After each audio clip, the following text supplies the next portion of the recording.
Previously, I talked about the requirements for the automated as-built use case and why it's an important use case for the more open architecture and for plant operators and plants in general. This is basically a use case that's all about keeping your documentation up to date.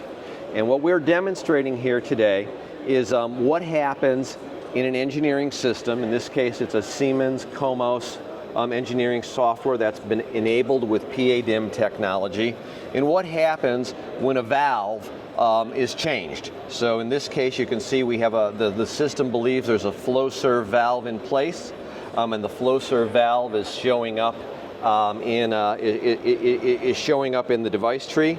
And a moment ago, I initiated a switch of this device to actually switch it over to this Samsung device.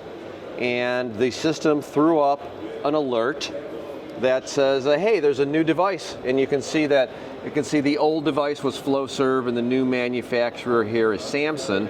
And it's asking me, do I want to adapt the engineering diagrams and engineering system for this new device? So I'm going to go ahead and click yes, but watch closely what happens over in this part of the screen as the P&ID document gets automatically updated, and on the device tree as the device tree automatically gets updated when I accept this command.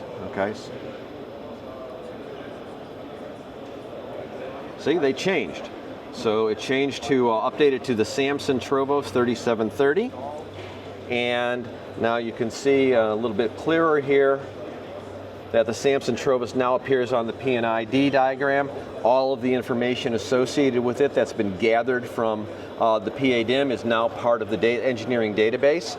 And just think about this from a plant perspective. When you change devices, how much documentation, how much paperwork is involved, and how much a tool like this could simplify the activities of operating in the plant via the benefits of PADIM technology.